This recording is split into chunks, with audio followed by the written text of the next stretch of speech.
శుభం వ్యాధు శ్రీ గురుభ్యో నమః.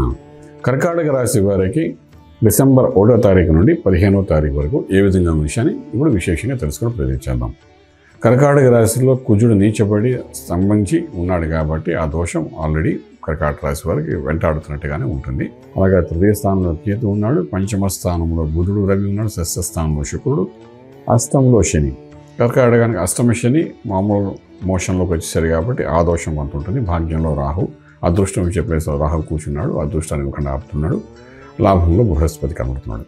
ఇటువంటి పరిస్థితుల్లో కర్కాటక రాశి వారికి ఈ లగ్నంలో ఉన్న కుజుడు అగ్నితత్వం ఏం చేస్తుంది, తన కోపమే తన శత్రువు ఉన్నట్టుగా స్టబన్గా, బేసిక్లీ కర్కాటక రాశి వారు కొంత స్టబన్గా ఉంటారు, కొంత విల్ పవర్ ఉంటుంది, తను చెప్పిందే నిజం అన్నట్టుగా వెళ్తూ ఒక ధోరణి వెళ్ళే రకంగా ఉంటారు. కర్కాటక రాశి వారు మొండిగా మోనార్క్లా ఉండడానికి ప్రయత్నం చేస్తారు. అటువంటి కర్కాటక రాశి వారికి ఆ రాశిలో యోగించే గ్రహం ఆ రాశిలో కుజుడు ఉంటే ఖచ్చితంగా అది దోషం అయిపోతుంది. నీచంలో ఉన్నాడు కాబట్టి తన ఆలోచనలోనే దోషం వచ్చేస్తుంది. సో కుజుడు అక్కడ ఉన్నంతకాలం కర్కాటక రాశి వారు చాలా చాలా జాగ్రత్త ఉండాలి. ఒకటి కుజుడు అక్కడ ఉన్నాడు, రెండవది అష్టమ శని యొక్క ప్రభావం ఉంది. ఇవి రెండు, అష్టమ శని యొక్క ప్రభావం కాకుండా కుజుడు అష్టమ భావంతో శనీశ్వరుని చూస్తున్నాడు.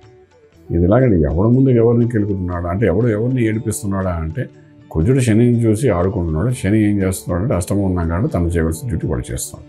ఎక్కడ సమస్య మొదలవుతుందా వీడివి అంటే మనకు క్లారిటీ చెప్పాలి. కర్కాటక రాశిలో ఉన్న చాలామంది ఫేమస్ పర్సనాలిటీస్ అందరూ కూడా, అంటే సెలబ్రిటీస్ అనుకునే వాళ్ళందరూ కూడా ఆల్మోస్ట్ అందరూ ఒక మాట ఇబ్బంది పడుతున్నట్టుగానే చెప్పచ్చు. మన విషయంలో ఆర్థిక విషయానికి వచ్చినప్పుడు ఆర్థికంగా పెద్ద చెప్పుకోదు మార్పులు లేకపోయినప్పటికీ కూడా ఉద్యోగరీత్యా చేసే ప్రయత్నాల్లో మాత్రం కొంచెం ఆపుకుంటే పెరగవు. ఎక్కడికి వెళ్ళినా ఈ లగ్నంలో ఈ రాశిలో ఎప్పుడైతే కుజుడు ఉన్నాడో ఈ జనవరి ఎండింగ్ వరకు ఉంటాడు. అప్పటి వరకు మనం తీసుకున్న నిర్ణయాల్లో కొంత ఫైరింగ్ ఉంటుంది. అంచేత మీరు ఇక్కడుండి దాన్ని మేనేజ్ చేసుకోవడం అనేది కరెక్ట్. ఇంకా మీరు వేరే ఉద్యోగంకి వెళ్ళి అక్కడ ఫైరింగ్ మొదలు పెడితే ఆటోమేటిక్గా అక్కడ కొత్త ప్లేస్లో కూడా మీకు ఇనిషియేట్ చేయడం ఇబ్బంది పడే అవకాశం ఉంది. కాబట్టి ఆ ప్రయత్నం చేయకుండా ఉంటే బాగుంటుంది.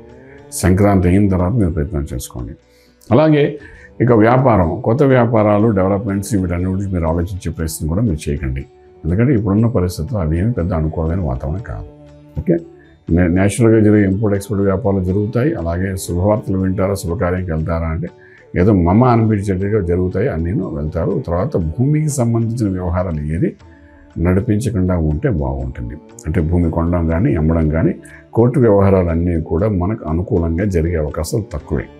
అంచేత వీలైనంత వరకు సమయాన్ని చూసుకుంటూ తల వంచుకుంటూ వెళ్ళే రకంగా వెళ్ళగలిగితే చాలా బాగుంటుంది చెప్పగలుగుతాం.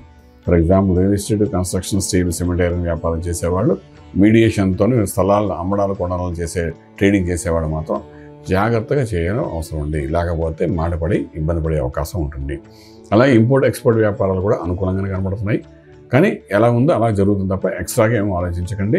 లక్కీ నెంబర్ అంటూ ఏం లేదు 15 రోజుల వాళ్ళకి. ఒకటేంటంటే మానసికంగా శారీరకంగా మీరు ఒక స్టెబన్గా ఉండగలిగితే మాత్రం సక్సెస్ని చూడగలుగుతారు. తర్వాత ఇక్కడ ఆరోగ్య విషయం గురించి మనం మాట్లాడుకున్న అష్టంలోని శని వల్ల కొంత అనారోగ్య పరిస్థితి, పదవిలో ఉన్న వాళ్ళ పదవికి ఇబ్బంది కలగడం, చేసే ప్రొఫెషన్లో ఏ ప్రొఫెషన్ ఉంటే ఆ ప్రొఫెషన్లో వాళ్ళకి అవమానం పడడము, అదే పనిలో ఇలాంటి రకరకాలుగా దోషాలు అయితే మనకు కనిపిస్తున్నాయి. లక్ ఫేవరింగ్ కూడా కొంత తక్కువగా ఉంది. రాహు 9th హౌస్లో కనబడుతున్నాడు కాబట్టి ఇవన్నీ ఒక ఎత్తు. ఇలాంటప్పుడే మనం ఇక్కడ చేయవలసిన అంటే మంత్రమే శరణ్యం అనుకున్నాం కాబట్టి ఆ శివునికి అభిషేకం చేసుకుంటూ చక్కగా నమ్మకం, చమకం, రుద్రం ఏది ఉంటే దాంతో చక్కగా అభిషేకం చేసుకుంటూ తీర్థాన్ని తీసుకోవడం ప్రయత్నం చేయండి. కొంతవరకు ఊరటగా ఉండి సమస్యలు మీకు కనబడతాయి, కానీ సమస్య వల్ల పడే ఇబ్బందిని కొంత తగ్గే అవకాశం ఉంటుంది చెప్పడానికి ఉంటుంది. రాజమార్గంలో రాజకీయం తగలుతారు. శుభం వ్యాధి. పూర్తి వివరాలకు సంప్రదించండి శ్రీ వేదమాత గాయత్రి జ్యోతిష్యాలయం, బ్రహ్మశ్రీ మంతా సూర్యనారాయణ శర్మ గారు, Srinilayam, first floor, 101, Sai Vaibhav layout, Chitrapuri colony పక్కన, కాజాగూడ, హైదరాబాద్ 500008.